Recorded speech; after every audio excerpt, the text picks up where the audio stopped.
kanë implantuar embrionin e gabuar. Çifti pa ditë klinikën e fertilitetit. Ne jemi kaukazian, fëmia. Një çift nga Florida kanë ngritur një padik kundër një klinike fertiliteti duke pretenduar se kishin një fëmijë që nuk ishte i lidhur biologjikisht me asnjërin prej tyre, pasi u nështruan IVF. Sipas Daily Mail, Tiffany Score dhe Steven Mills u emocionuan kur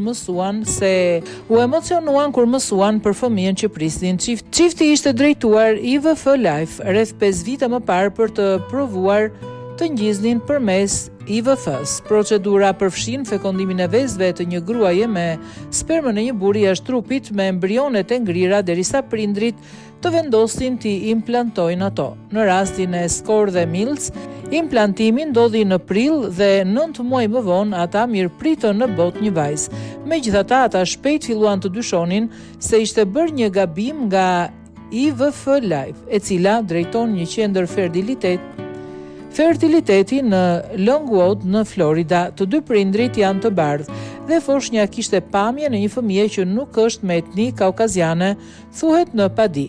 Të vendosur për të zbuluar se çfarë kishte ndodhur, ata u nënshtruan testeve gjenetike të cilat konfirmuan se fëmia nuk ishte biologjikisht i tyre. Çifti ngriti një padi në 22 janar duke pretenduar se ishin përpjekur vazhdimisht të kontaktonin klinikën pa marrë përgjigje. Ata janë të lidhur dhe duan këtë fëmijë, tha avokati i tyre duke shtuar. Ata do të ishin të lumtur nëse do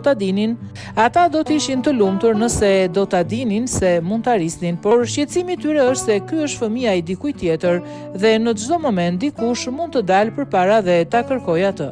Ndërkohë, Score dhe Mills kanë frikë se një nga 3 embrionet e fekonduara të ngrira në klinik mund të jetë implantuar aksidentalisht në një grua tjetër. Në padinë e tyre, ata po i kërkojnë klinikës të njoftojë të gjithë pacientët që kishin embrione të ruajtura në klinik në vitin e parë para se të lindte fëmia i tyre, si dhe të mbuloj koston e testimit gjenetik për çdo fëmijë të lindur përmes shërbimeve të saj në 5 vitet e fundit. Ndër kërkesat e tyre është përgjegjësia plot për embrionet e tyre të mbetura. Në një deklaratë, ata theksuan se ne duam vajzën tonë të vogël, duke shtuar se shpresojnë të jetë në gjendje që të arrisin atë me sigurinë se ajo nuk do t'u merret atyre. Në të njëjtën kohë, siç thanë ata besojnë se kanë një detyrim moral për të gjetur dhe njoftuar prindrit biologjik të fëmijës në mënyrë që ata të mund të arrisin vetë. Një zëdhënës i familjes tha se hetimi është duke vazhduar dhe se pavarësisht mungesës së bashkëpunimit nga klinika ka indikacione se do të jetë mundur të gjenden si prindrit biologjik të vajzës, ashtu edhe fëmia e tyre gjenetikisht identik. Padi kundër klinikës. Padia është kundër IVF Life dhe doktorit Milton McNichol, i cili drejton klinikën Qendra e Fertilitetit. Padia është kundër IVF Life dhe doktor Milton Nicol, i cili drejton klinikën Qendra e Fertilitetit, kishte postuar një deklaratë në faqen e saj të internetit duke thënë se po bashkëpunonte në mënyrë aktive me hetuesit për të përcaktuar pacienten tonë në identifikimin e burimit të një gabimi që çoi në lindjen e një fëmije që nuk është i lidhur gjenetikisht, por deklarata autoroq pas një seance dëgjimore të mërkurën.